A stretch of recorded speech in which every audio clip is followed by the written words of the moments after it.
So thank you, everyone. I'm Dove Sachs. I'm the interim director of the Institute at Brown for Environment and Society. And today is the first seminar of the fall seminar series. And I want to just give a few opening remarks before I turn it over to Timmons to introduce the series and the speaker. I'd like to tell you something that you probably all know, which is that climate change is the defining crisis of our time, right? It's got profound challenges. It's deadly, we know that. The good news is there's solutions, right? This is a fixable problem. And there's a lot of elements that go into fixing that problem, right? One of those elements is good science. We need people to be able to tell us how fast ice sheets in Greenland are melting. We need to understand how fast and how high sea level is going to rise. We need to know what's going to happen to all the species that we share this planet with and how to help conserve them. Right? We need to know those sorts of things. And we can do that with good science. But that's not enough, right? Natural science is powerful, but it needs to be complemented with other approaches. One of those is social science. We can't make any progress on any of these problems if we don't understand the social complexity and the political complexity of the world that we live in. We need social scientists that can understand these systems and help us make good decisions. But that's also not enough. We need the humanities. We need to know how we fit and contextualize our world. How do people fit with nature? How do we connect with people? We need all of those things to be successful. And of course, once we get this knowledge, we need to be able to share it. That is what IBIS is doing at Brown. And I'll tell you, this is an exciting time at Brown. I think that Brown is really rising to the challenge.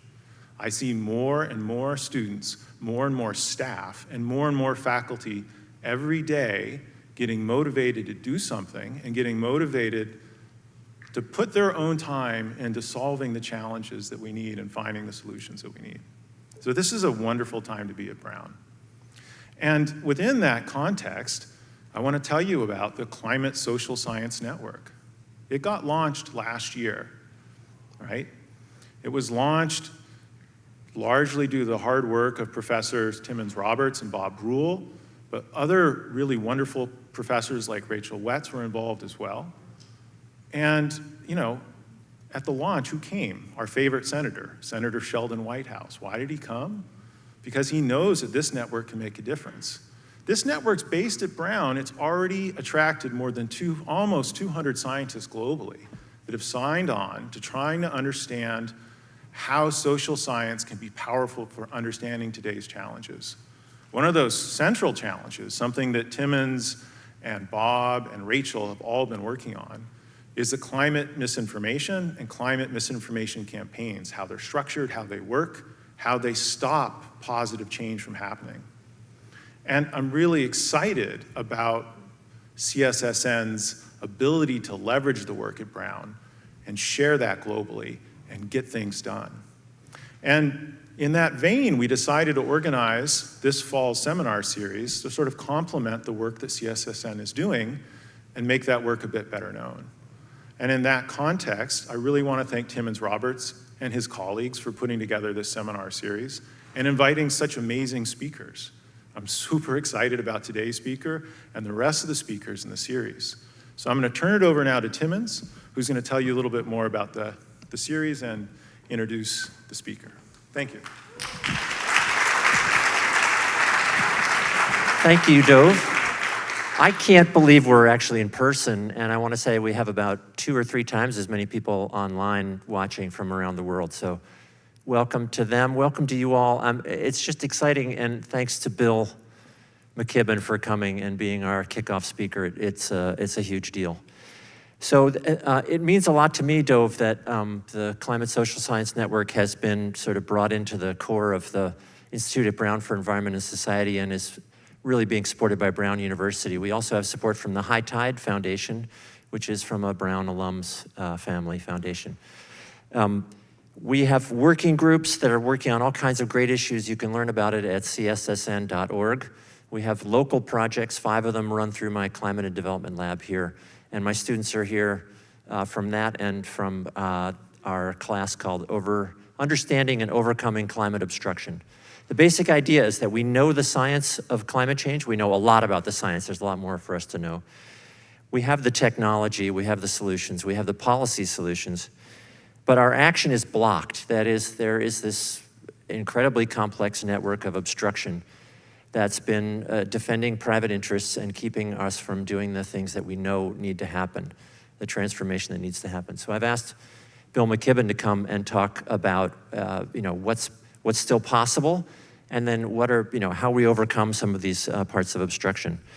I want to mention that we're going to have 5 more speakers in the series. Some of these will be online, some will be in person. Neela Banerjee, who's the climate change editor from National Public Radio, and she's also the reporter who broke the story from Inside Climate News about Exxon New. So she's going to talk to us about sort of how this obstruction got going, and I've asked her also to talk about, what are the stories right now on climate change that need to be reported. So she's going to be in 2 weeks, same time, same place. She will be in person, and we really appreciate her coming. Janet Redman will be here from Greenpeace, Kyle White from the University of Michigan, Kurt Davies from the Climate Investigation Center, and Amy Westerveld, who's getting a lot of attention now from her Drilled podcast. So we're really excited. Bill McKibben, most people know a lot about him, but he's almost exactly my age. He grew up in Lexington, Massachusetts, and he went to Harvard. He was the editor of the Harvard Crimson, their newspaper. He went directly from there to the New Yorker, where he worked for 5 years, and then he's written 12 books and written endless articles in all kinds of outlets, which are so impressive. New York Times, Atlantic, Harper's, Orion, Martha Jones, American Prospect, New York Review of Books, you get the idea. His piece in Rolling Stone magazine we're still using, that's the most read article in the history of that magazine, and it sort of defines a new way of looking at the climate movement. He was in this room. It was packed with 600 or 700 people. I think it was in this room, right, Bill? It was this room? Back in 2012, when that article came out around the divestment movement. He's been a leader, and this is where I contrast what he's done in his years on the planet, 60 years now, leading and creating the 350.org organization, which has had these 5,200 simultaneous demonstrations in 181 countries back just before the Copenhagen negotiations in 2009. 7,000 events in 188 countries for the Global Work Party in 2010. He spent 10 years fighting against the Keystone XL pipeline and so on. He's won the Gandhi Peace Award. He's been called one of the 100 most important global thinkers. He's won the Right Livelihood Award for mobilizing growing popular support in the US and around the world for strong action to counter the threat of climate change. So please join me in welcoming Bill McKibben. Thanks, Bill.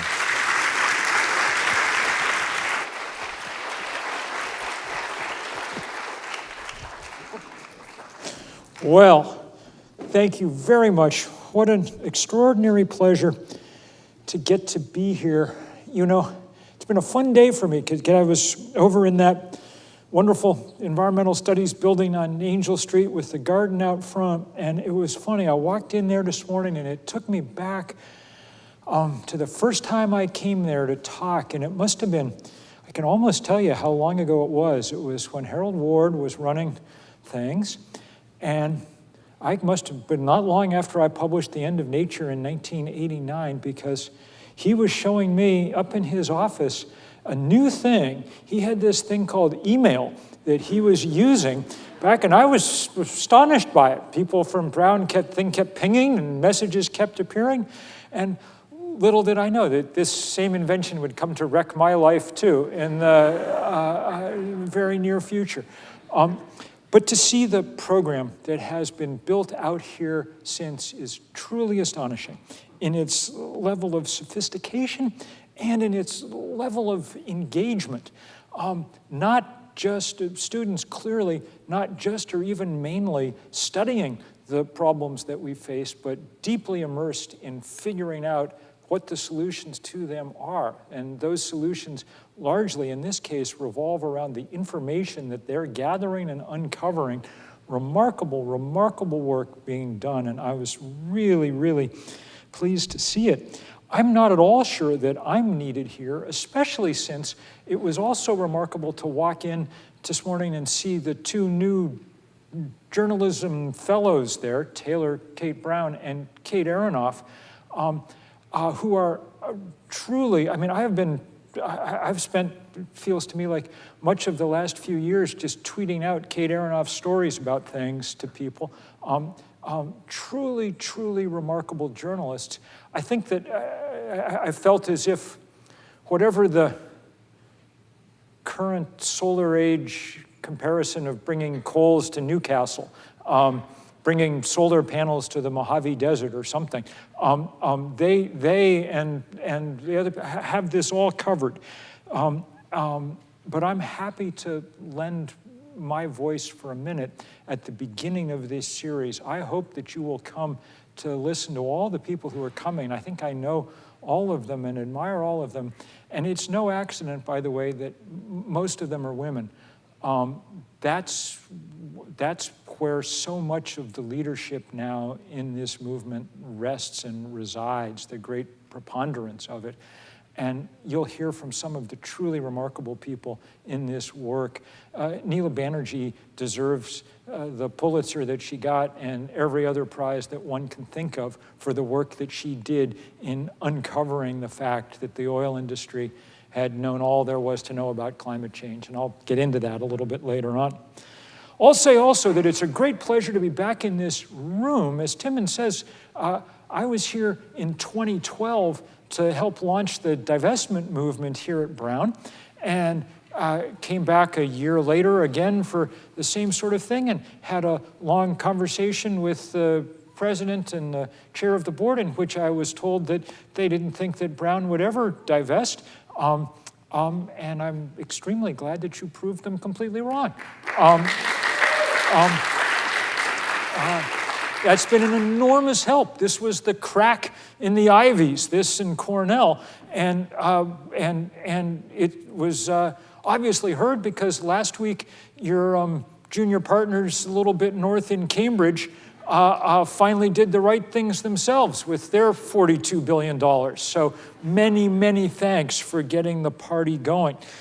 The only problem for me, you know, my daughter graduated from here a few years ago, and so each year the alumni office calls asking for donations from parents, and for a number of years I was able just to say, oh, well, I'll be happy to give you one as soon as you've divested from fossil fuel. But now my bluff has been called, and I have come through. So I'm gonna, I think the title for this talk was What's Still Possible? And I'm gonna begin, as is my wont, in a gloomy and depressing way. My sort of role in the world is to be a professional bummer-outer of people. I'm gonna begin by talking about what's, at this point, not still possible. And we'll get through the hard part first and end up, I hope, in a little better place. But let's be very clear. Climate change is by far the biggest thing that humans have ever undertaken. And we've managed to do an immense amount of damage already, which is not going to be undone. And it is not in any way a pleasant story. You know it, most of it, and I'm not going to reiterate it at enormous length. But in order to understand the scale and the pace of the solutions that are required to deal with this crisis, we need to understand the scale and the pace of the crisis itself. So let's begin there.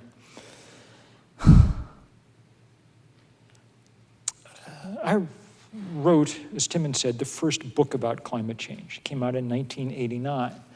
And the things that we were warning about then are the things we now see on the front page of the newspaper, or I'm dating myself, on the screen every single day. So far, human beings have managed to raise the temperature of the planet 1 degree Celsius. I'm not going to give you many numbers, but that's a key one. Managed to raise the temperature of the planet 1 degree Celsius, 1.8 degrees Fahrenheit. We could call it 2 if we wanted to. That doesn't sound like an enormous amount. You know, if the temperature is a degree Celsius different from when we walk out of this auditorium than when we walk in, we won't be able to tell the difference. Our bodies aren't that finely calibrated. But the planet can tell the difference because that extra heat is aggregated over such a large area. And in fact, it's easier to understand if we think about it in other units. Every single day, because of the extra carbon we've put in the atmosphere by burning coal and gas and oil primarily, that extra carbon traps heat, the heat equivalent of about 400,000 Hiroshima-sized explosions daily. And once you think about it in those units, it gets easier to understand the scale of the damage we've already done. That's how we were able to melt most of the ice in the summer Arctic. You know, this eons-old continent scale, meters thick sheet of ice that's now mostly slush, if it isn't open water. And those kind of changes on that scale are already extraordinary. Among other, for instance, that melt in the Arctic, we now think, has fundamentally destabilized the way that the jet stream works, the atmospheric transmission of heat from the equators towards the poles. That jet stream now has much greater amplitude and gets stuck for periods of time, which explains these extraordinary sequences of drought or flood, depending on which side you're finding yourself of that wave at any given moment. The same thing with its marine equivalent, the Gulf Stream, the vast ocean current, 100 times the size of the Amazon River in its volume, that again transports heat northward from the equators. Because of the fresh water now pouring off Greenland and out of that melting ice sheet, because it's changing the salinity of the North Atlantic, of the Arctic, and those salinity differences and density differences are what drive those currents. We think the evidence in new data this year is that the Gulf Stream has slowed about 15% already. So think about change on that scale, that over the course of a few decades, we've managed to alter the most fundamental systems on our home planet. And we begin to see these changes in the most dramatic ways, of course. If you wanted one statistic or one idea to understand the 21st century, you could do way worse than warm air holds more water vapor than cold. That's why, of course, we get this increased evaporation in arid areas. And when you combine that increased evaporation and hence drought with the record temperatures that we're seeing across places like the American West, it's easy to understand why we're also seeing fire on a scale that we've never seen it before. On a scale such that when we look up in the skies in the east this summer, we see the smoke and haze drifting from Oregon or British Columbia out this direction. Once that water vapor is in the atmosphere, of course, it's going to come down. The residence time for a molecule of water vapor in the atmosphere is only about 7 days on average.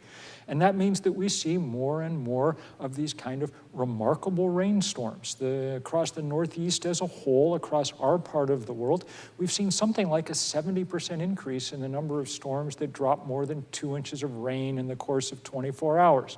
The kind of gully washers that do nobody any good and that cause great trouble. I was in New York City, 2 weeks ago and a little more, when the remnants of Hurricane Ida came drifting over New York, dropped more rain than New York City had ever measured in its 151-year history. In fact, it broke the record that had been established 11 days earlier, okay? Which gives you some sense of how conditions are changing and changing fast.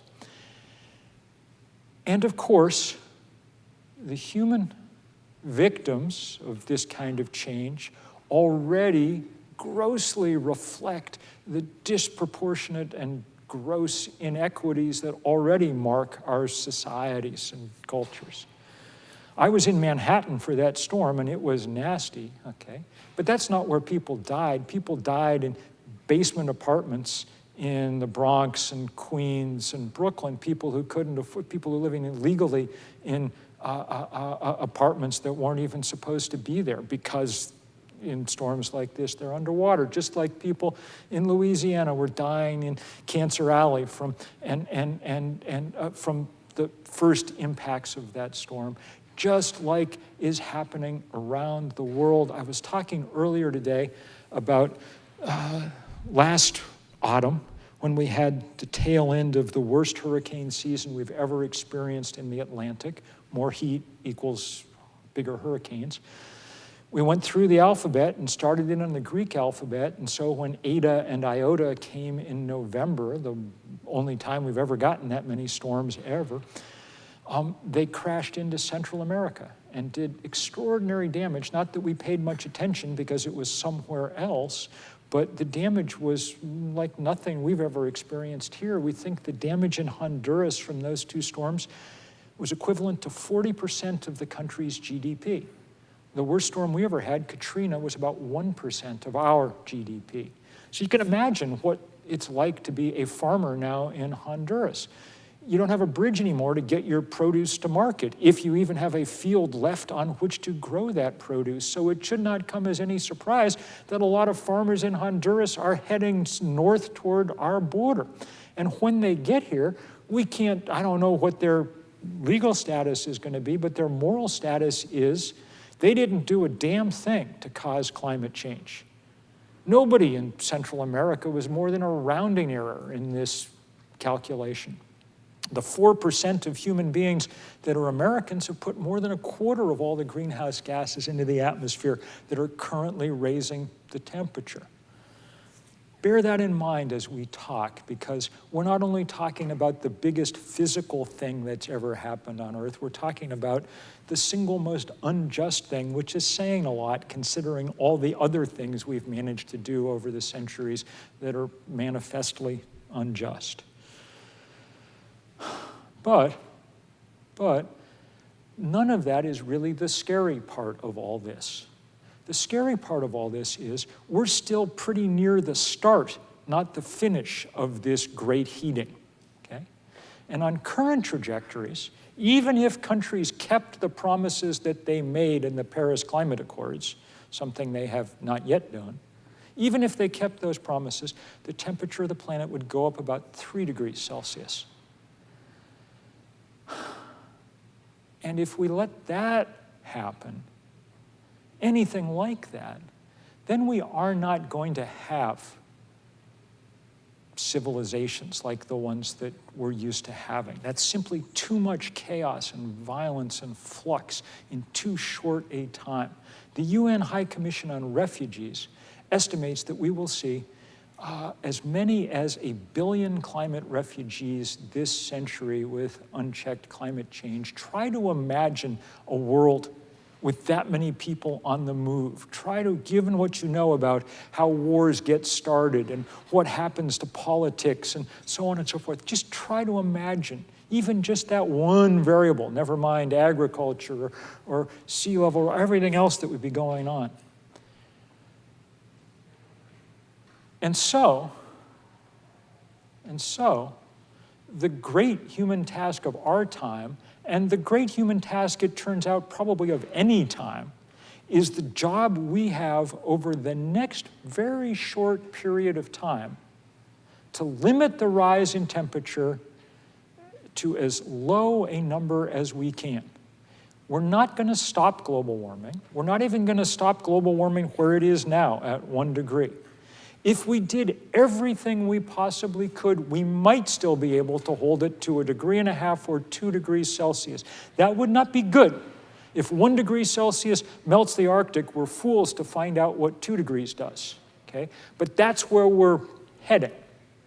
So let's make sure that we get as close, as low as we can, and that is what's still possible.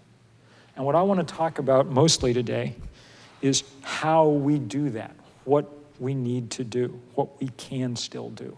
We're through the really depressing part, okay? You can, in your masks, take a breath, and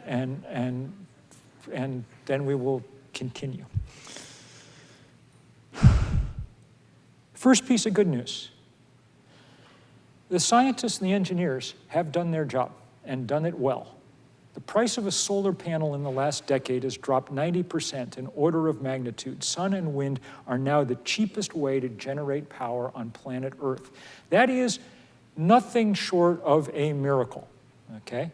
We don't appreciate it necessarily all the time here as quite the miracle that it is, because for us, it's sort of a replacement power. You know, you never really know when you flip on the light switch where it's coming from. I had the chance to be in Africa for the New Yorker a couple of years ago in Ghana and the Ivory Coast, and then over in Tanzania, and in very remote rural places where people were getting their very first power. There's about 1 billion people on the planet without electricity now, more people on planet Earth without electricity than the day that Edison invented the light bulb, which tells you a good deal about a number of things. Most of them in Africa, and most of them are never going to get power from the grid. They're never going to build the grid out to these places. It's never going to be economically possible. But now the price of solar panels has fallen to the point where it is possible. And when you see it there, there's something quite... I was in Ghana in a little small village that the day before had turned on its power system. They had 40 panels and rudimentary wiring to people's small huts.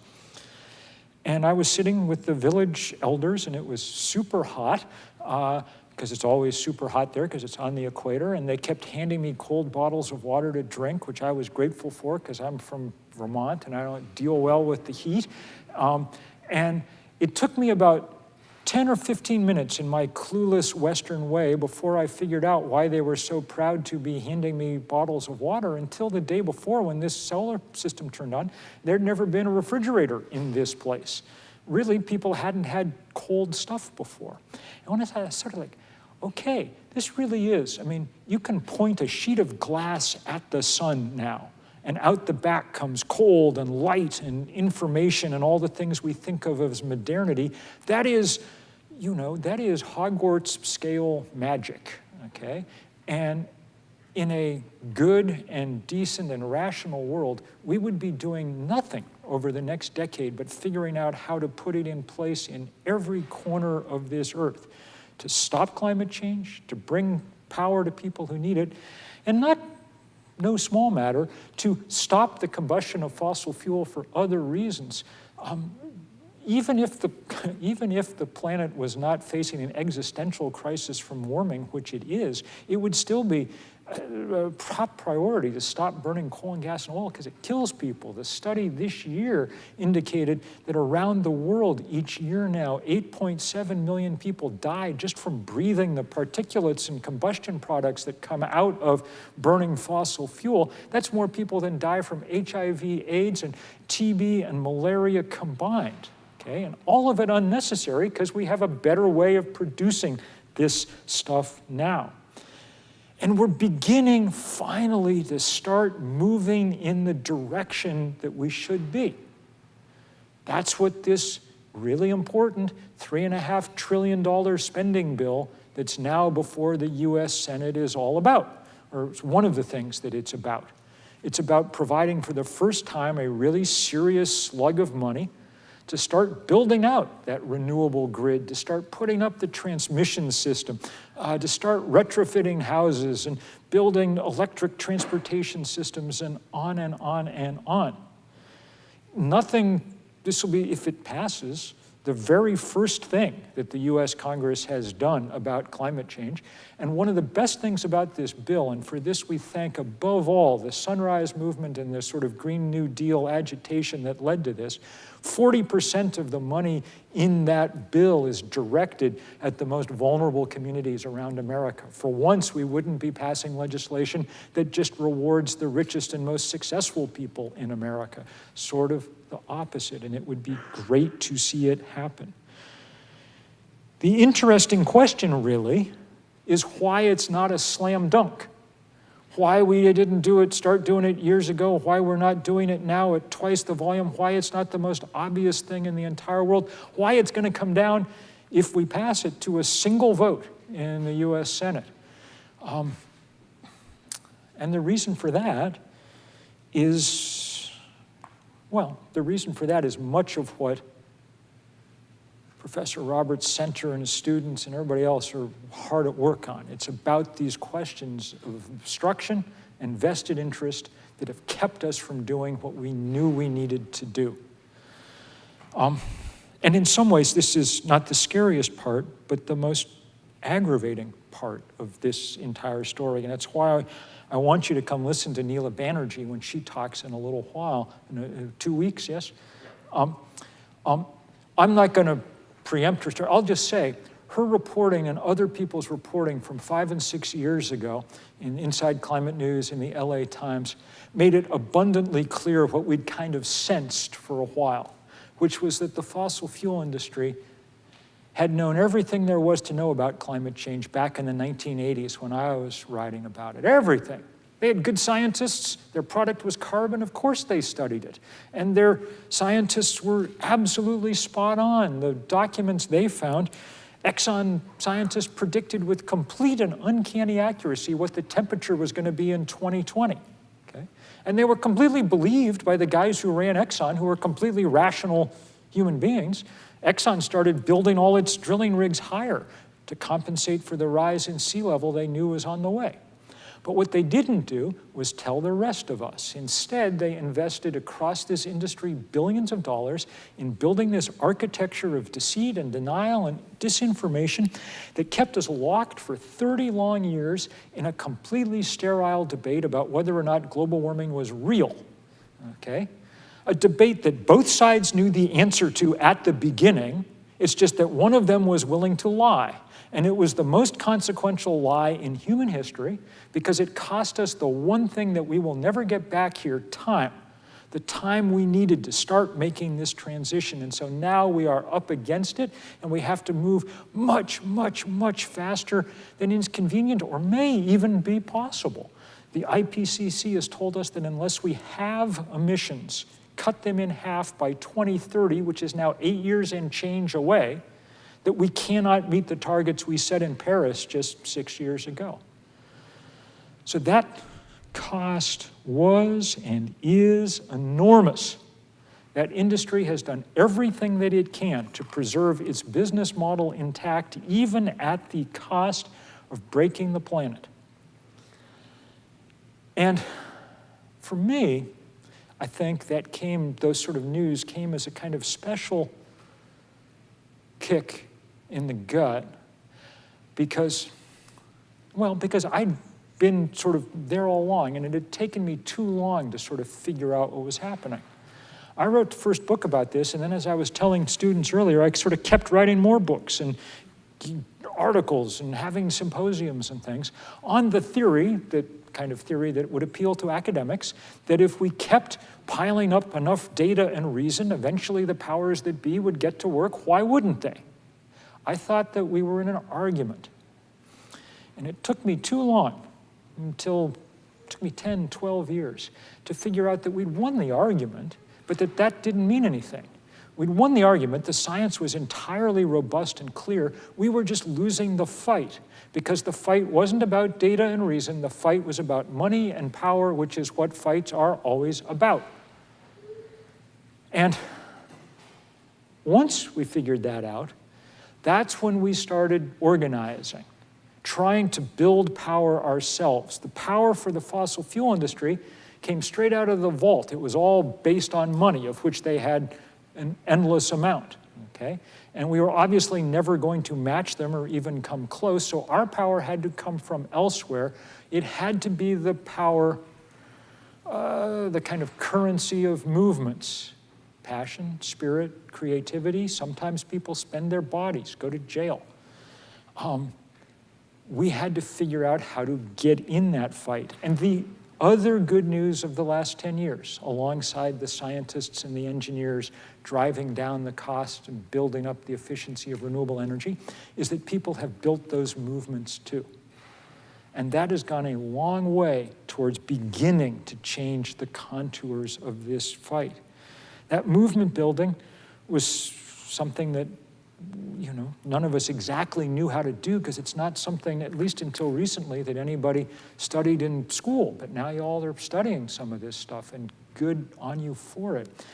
I started 350.org, which was the first iteration of a global climate movement with 7 college students at Middlebury. So exactly like you guys, same SAT scores, same debt load, same whatever, you know. And you know, we had no idea what we were doing.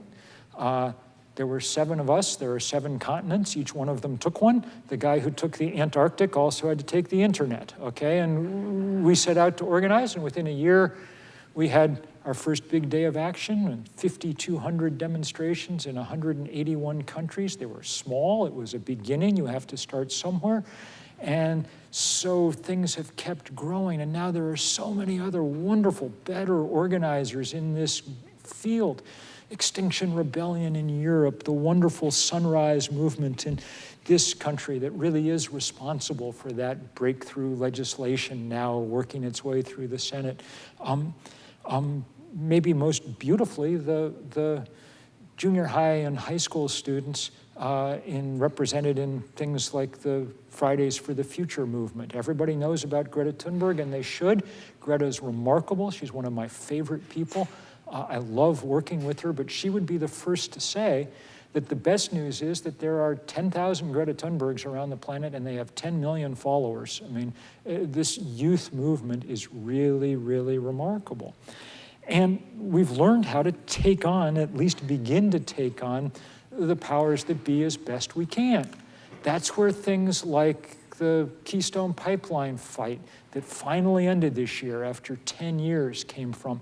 An effort to begin the process of trying to weaken the fossil fuel movement. That's where the divestment movement came from, that's grown into the largest anti-corporate campaign in history. We're at about $15 trillion now in endowments and portfolios that have withdrawn from the fossil fuel industry. And it's really begun to tell. Shell Oil said in its annual report 2 years ago that divestment had become a material risk to its business, which is a good thing because Shell Oil's business is a material risk to life on planet Earth. And it is good that we're beginning to, and now this effort is expanding, and people are going hard after things like the financial infrastructure that underwrites the fossil fuel industry, and standing up to banks and insurance companies and asset managers. I think what I want to say today is that we need more of this. Now, if you are a solar engineer, don't spend your time organizing and building movements. If you're going to be able to go in the lab and drive down the price of a solar panel another 20 or 30% or increase, then go do that. That's a good use of your time. But for the percentage of you who are not solar engineers, the most important thing you can do is figure out how to join in these movements and continue to build them. And I'll tell you about just a few of the things that are coming up. I think in a day or two, the Futures Coalition, the young people in this country, are announcing a big new plan about taking on the banks. Places like JP Morgan Chase, Chase Bank, or Citibank, the 2 biggest lenders to the fossil fuel industry. Chase has lent them $250 billion since the Paris Climate Accords were signed. They didn't need Donald Trump to sabotage them. They were happy to do it themselves. My last trip before the lockdown was getting arrested in the lobby of the Chase Bank in DC at the kind of start of this campaign. And it's begun to tell these guys are vulnerable, but young people are going to be organizing, and I think October 29th is the big date where people will be inside and outside banks all across the country, peacefully, not robbing them or anything, just peacefully making their presence known and telling them to cut it out, to stop lending to the fossil fuel industry. That's the most obvious, straightforward thing to be doing at this moment in our planet's history, but they're not going to do it unless we press them to. And here I will say that we will do our best to back up the young people who are leading these fights. These fights are being led, let's be clear, by young people, by frontline communities, and by indigenous communities around this continent and around this globe. These are the people that I've gotten to work with most closely these last years, and it could not have been a more pleasurable thing to do. But it is too much to ask that they carry this burden. So for a moment, I'm going to talk to the percentage of this audience that's, approaching Professor Roberts and my age. We've just launched this new initiative that we're calling Third Act, that's trying to organize people over the age of 60 in order to get them fully engaged in this fight as well, following the leadership that youth are providing. And it'll be important that we do it because you know what? You may not have noticed this, but a significant percentage of the financial assets of this country have actually ended up in the pockets and bank accounts of older people. I hope I'm not breaking any secret. I don't know if we were supposed to keep that secret or not, but there it is. It's the truth. And so say if you are outside a bank, it's a very good thing to have some 20-year-olds outside the bank, and that'll definitely get heard by the management. And it's also a very good thing to have some 70-year-olds outside the bank because the manager knows that an awful lot of the cash in his or her vault belongs to them. And so we're going to have to do some of this together going forward. It's time for boomers to be slightly more okay, if you want to put it that way. And we will do our best, and it is entirely possible. I am thinking back 10 years ago this month when we ran the beginning of this fight against the Keystone Pipeline with this civil disobedience in Washington that turned into the biggest civil disobedience action about anything in this country for a long time. I wrote the letter that asked people to come to DC to get arrested, which is not actually a super fun letter to write, but there you are. And one of the things I said in it was, I did not think that young people should have to be the cannon fodder in this fight. They were doing the leading, but if you're 20, it's possible that having an arrest record is not the single best thing for your resume going forward. One of the few unmixed blessings of growing older is, past a certain point, what the hell are they going to do to you? And since we're in an academic community, I will just add, if you happen to have tenure, this goes triple for you. You are the most bulletproof people in the entire society, so you really should be out in front as much as possible, okay? It was a pleasure to see a bunch of people with hairlines like mine arriving in Washington. We did not ask people when they got there, how old are you? Because that seems direct and rude, But we did say, cleverly I think, who was president when you were born? And the two biggest cohorts came from the FDR and the Truman administrations. On the last day, there was a guy arrested with a sign around his neck that said, World War II vet, handle with care. He was so old that he had been born in the Warren Harding administration, which was long enough ago that I'd forgotten there was a Warren Harding administration, okay? What was good was young people who were there got to see their elders acting in the way that actually we need elders to act in a working civilization. We've got to do our part too, and I hope that we will. Let me just finish by saying that I cannot promise you that even if we do everything right, we are going to win this fight. We do not know. because it is a time-limited fight, the first time-limited fight we've ever come in, and because we are way behind. The physical momentum in these systems is scary. It is not a good sign that we have melted the Arctic. It is a bad sign, okay? We do not know. We do not know. Dr. King used to end speeches by saying, the arc of the moral universe is long, but it bends toward justice. Barack Obama liked that line so much that he had it embroidered in a rug in the Oval Office. The arc of the moral universe is long, but it bends toward justice. This may take a while, but we're going to win. The arc of the physical universe is short, and it bends toward heat. If we do not win soon, we do not win. And that is why there is such urgency now for people who care about the future, for people who care about justice, for people who just can't stand to see the fossil fuel industry get away with wrecking the planet for no reason other than maintaining its insipid business model a few more years. I can't guarantee you that we're going to win, but I can guarantee you, because I've been all over the world talking to people, working with them, I can guarantee you that there's a fight underway, and it is the biggest fight that human beings have ever gotten into. And to speak with all the students that I got to speak with today gave me great heart that we are going to do everything we can in that fight. Thank you all so much for what you're doing and for what you will do.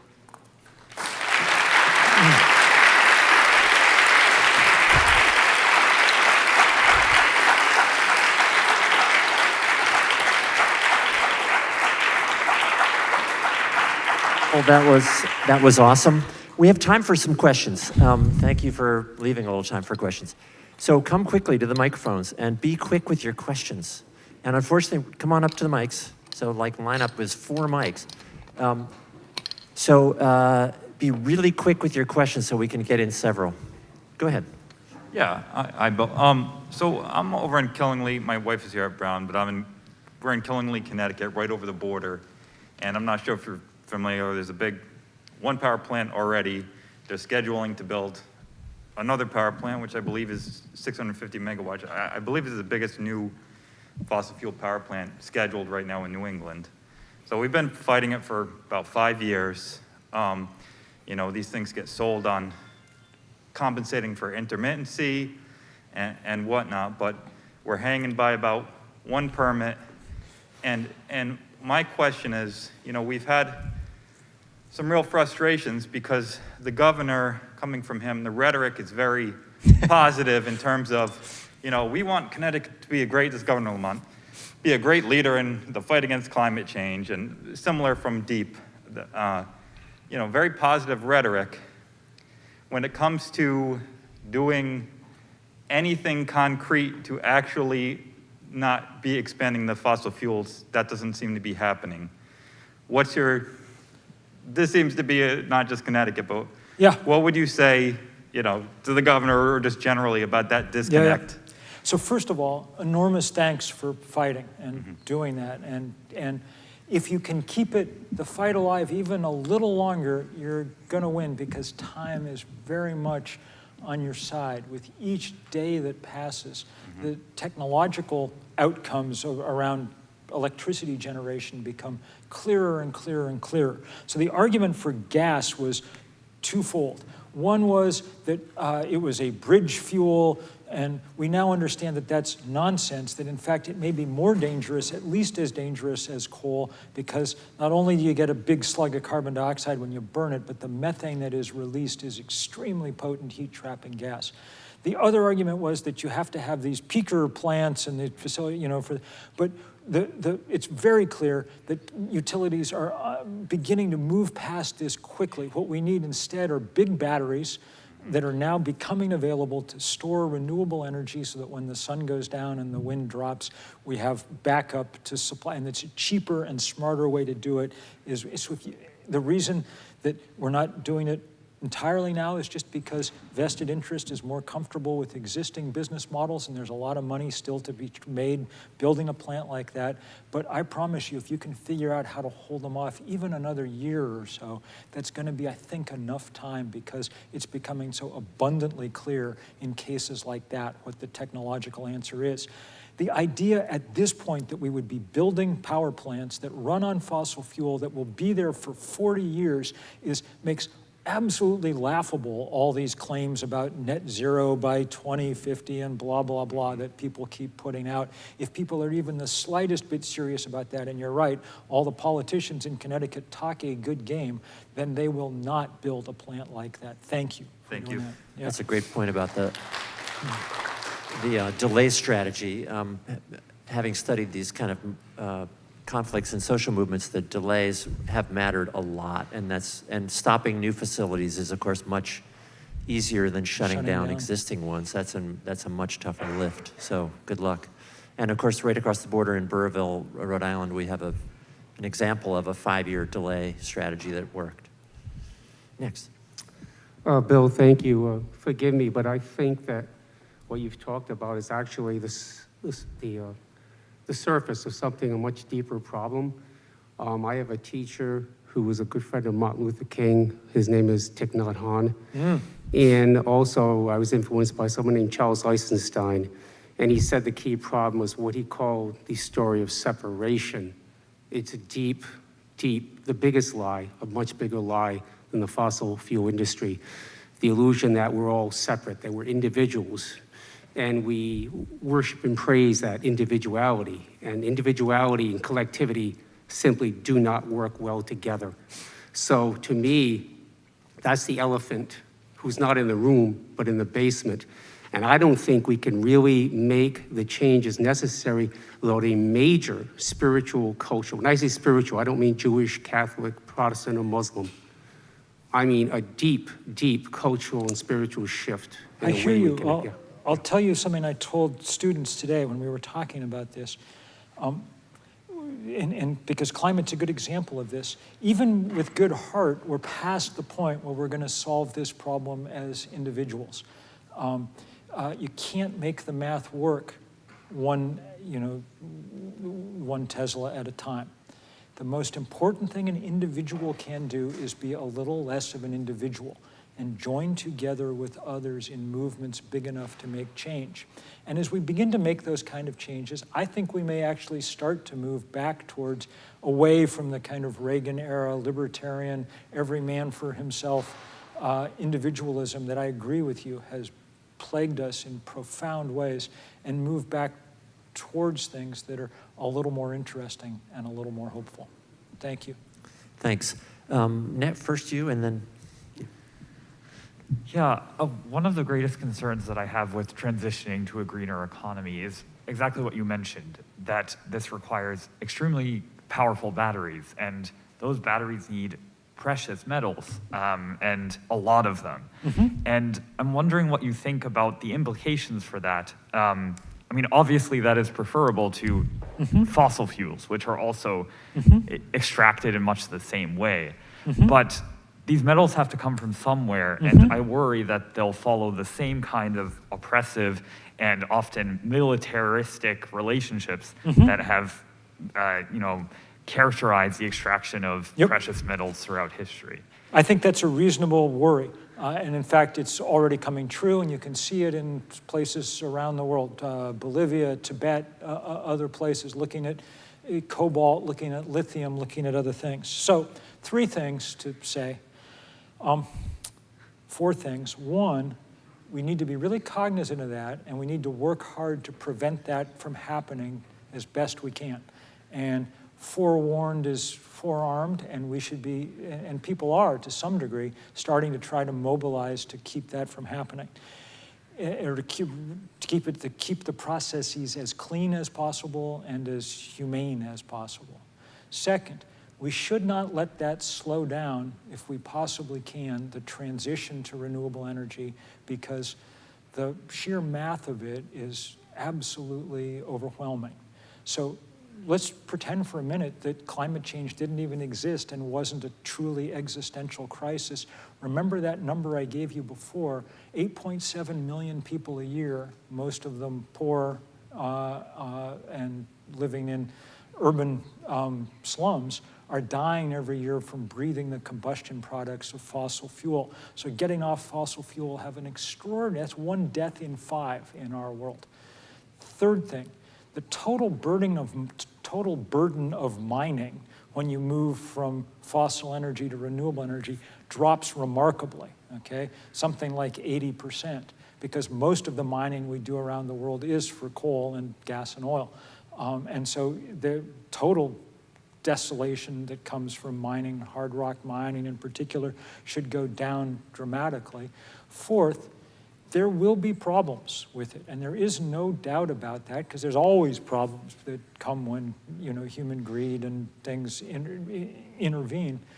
And those are terrible problems that we've got to do our best to deal with, but they are not existential problems. The climate crisis is an existential crisis. If we do not solve it and solve it soon, then the toll on this planet in human life and in the life of a huge percentage of the rest of the DNA that we share this Earth with will be like nothing since at least the last asteroid hit home, and this time the asteroid is us. So thank you. Thanks. Do you want to go ahead? So my name is Lee Ding. I'm actually a sophomore at RISD, not really from Brown. I was served on the board of trustees for my high school and was part of the transition of Putney's investment to divestment into environmental energy and things like that. Just something this is more on the social side of things and less on the science things. I am an art student, but for me personally, not everyone has the same accessibility and opportunity towards education. So for me personally, I know a lot of people who want to do good but don't know where to start.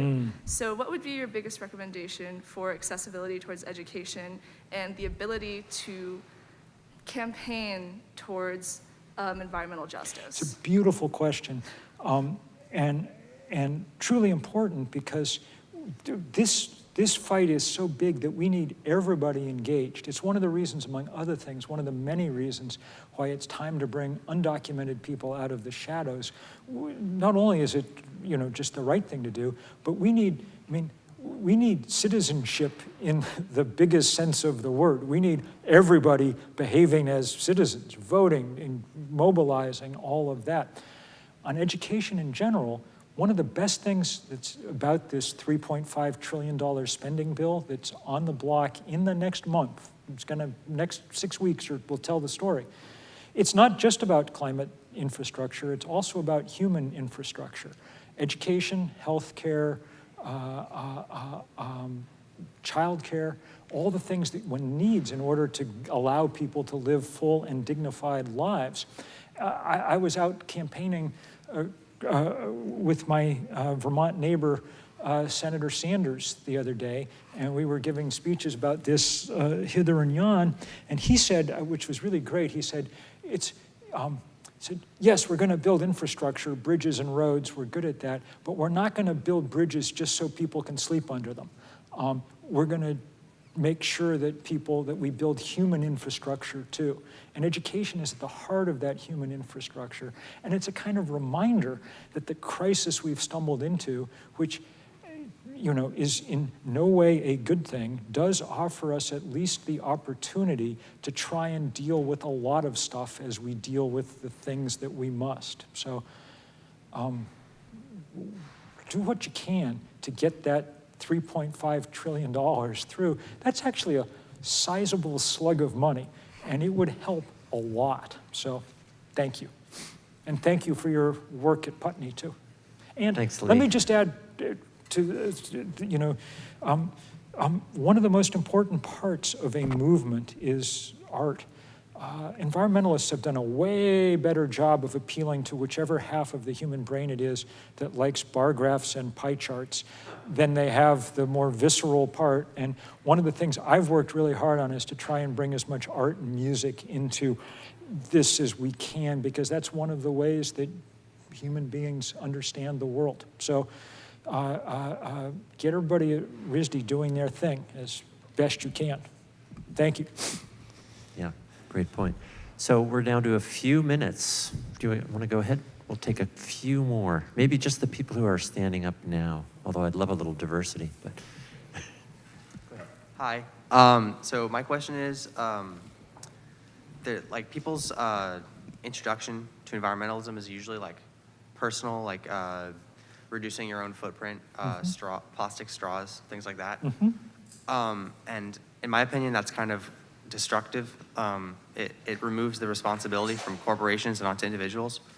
So how do you tell those people, like, how do you empower them to go beyond that without, and tell them that their actions don't really matter in that respect, while Well, still keeping them empowered? So that's why what's happening in the climate lab, what do you call it? The climate development lab, the CDL, is so important. And it's why, I don't know whether Kate Aronoff and Taylor Brown made it today, but if they're not here, you guys should also seek them out because they're really powerful about this. That's why this work around discovering who's obstructing progress and how is so important. Because there's it's a perfectly good idea not to use plastic straws, and why would one not want to do that? But of course, there's also a lot of work being done at sort of big corporations to try and make you think that that's the only thing, or even the main thing that you should do. I mean, the people who did the biggest job of bringing out the idea of the carbon footprint, individual carbon footprint, was the PR department at BP. Because they'd a lot rather having you think about your carbon footprint than theirs, So that's why their work is so crucial. It's precisely what they're doing. And if you're around Brown, you should join in and figure it out, because that's really important work. Paul? Thank you very much. I always enjoy hearing you speak. When I started doing advocacy with Vice President Gore's climate project, I would always begin my project by saying, this really isn't going to be an issue for me in my lifetime, but it is in my lifetime. It's affecting us today, as you spoke. You spoke about the divestment here at Brown. I would challenge everyone that's online and sitting here today. You talk about the senior citizens and their money at the banks. I would challenge everyone here to say, go home and tell your parents to divest from their investments. I've taken all climate and water issues out of my investments. But my question to you, Bill, is I'm reading seriously about the merchants of doubt, how Exxon and Shell are moving their investments into electric and solar and charging stations. And the fear is that they will own those charging stations and the development of solar systems to slow them down, not to make them better.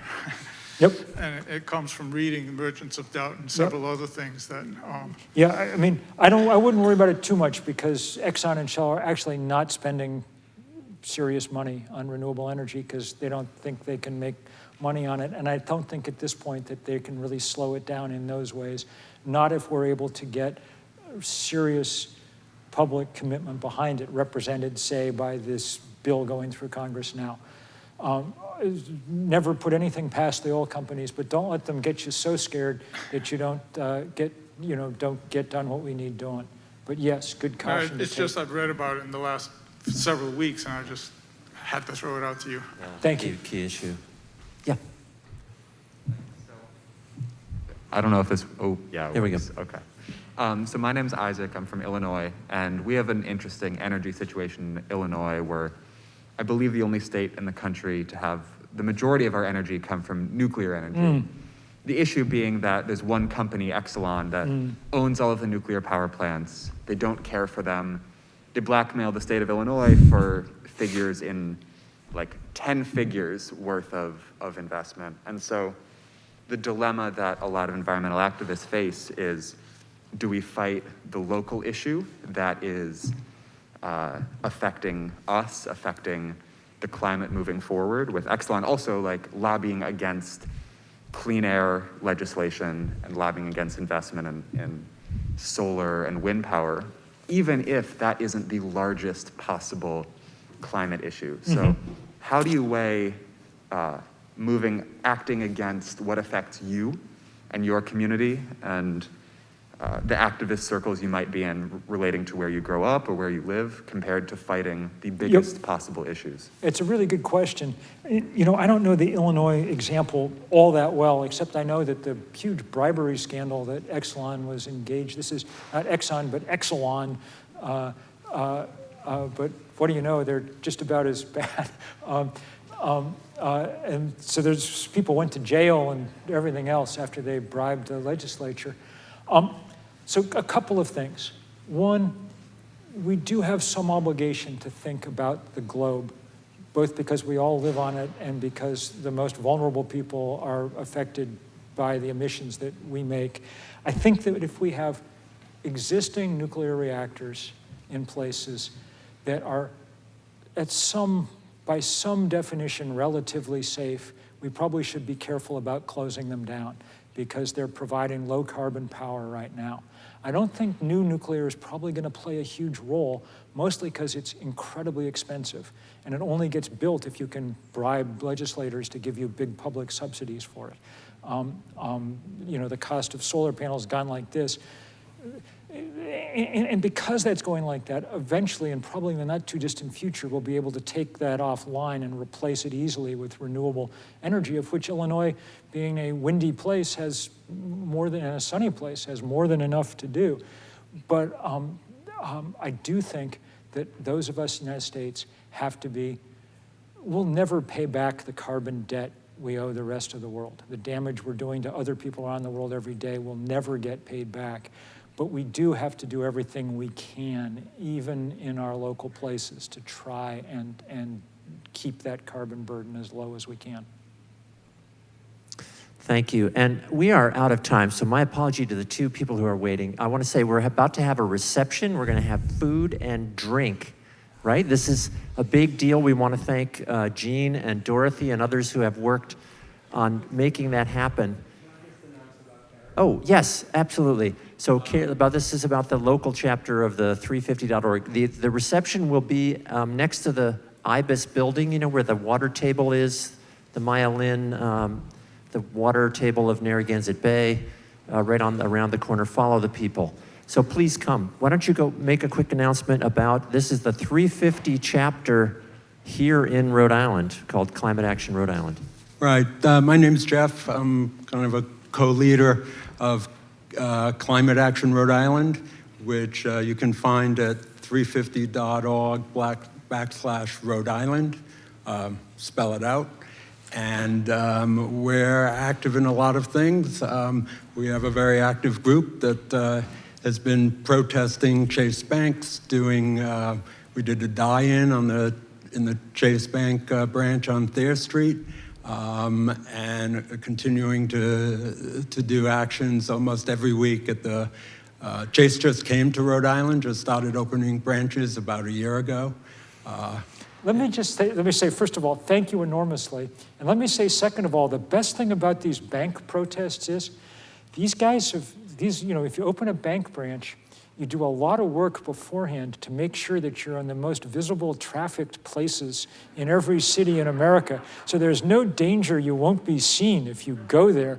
They've done the work for us, so let's take full advantage of it and show up to help with it. I mean, this is a big deal.